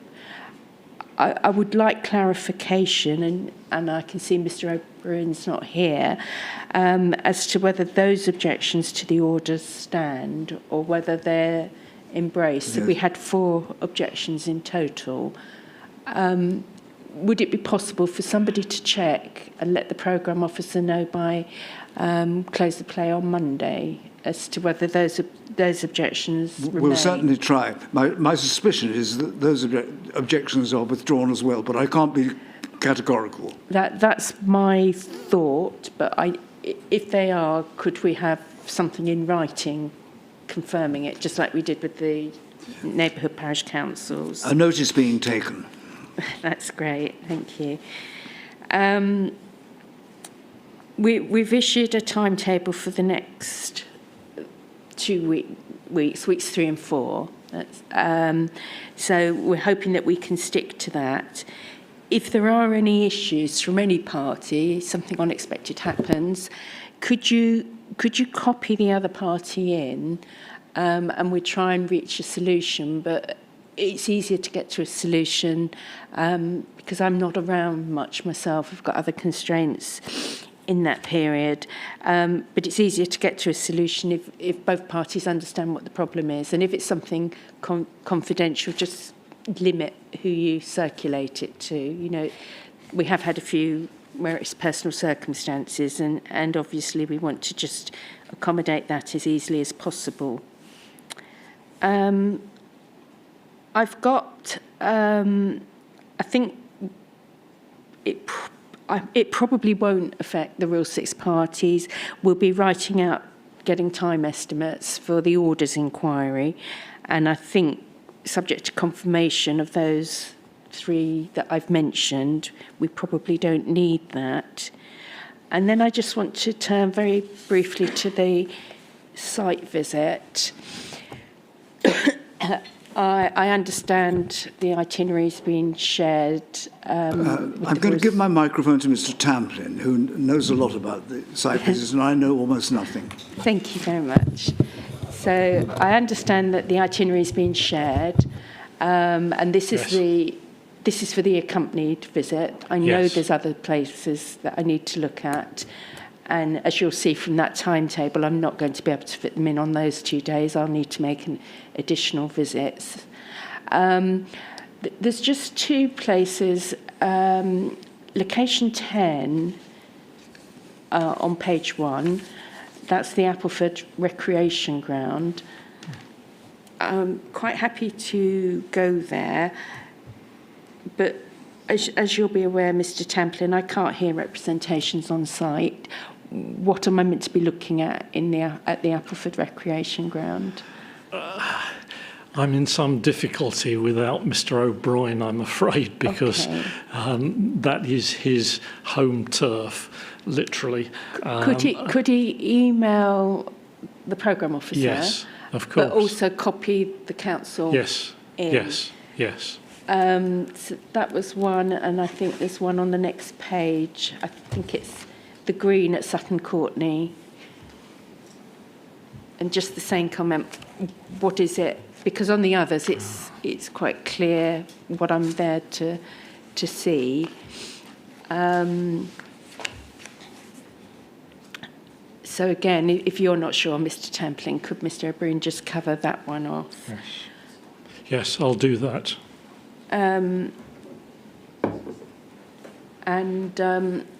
So there will be other locations. I need to go through what was put in, but they will be done separately, just because it's quite a full programme both days. Yes, no, I understand. Could I just ask, is Newnham Courtney one of those additional places? I thought Newnham Courtney's number 13. Walk the length of Newnham Courtney. So In that case, I'm afraid I apologise, because I obviously haven't got the most up-to-date version. Right, it's on day 2. Well, the numbers are consecutive, Yes, aren't they? yes. No, it's simply omitted from this version. Right, well, if I can just say day 2, it's Clifton Hampton Village Hall, Yes, Golden Balls Roundabout, yes, Newnham Courtney, Berrinsfield Roundabout, then lunch at the Co-op. fine. And then we go on to Culham Station, Yes, Hales Meadow Car Park, yes, Culham Lock Car Park, yes. and the Green at Sutton Courtney, And and the that's the Green. one I'm not sure about. Thank you. Madam, number 10, Appleford Recreation Ground, I'm told the reason that one's there, it's one of the specific viewpoints, photomontage points. A viewpoint, right, thank you. Yeah, it's viewpoint 14 in CD A point 16. And I think it was just thought that you might want to see it for yourself.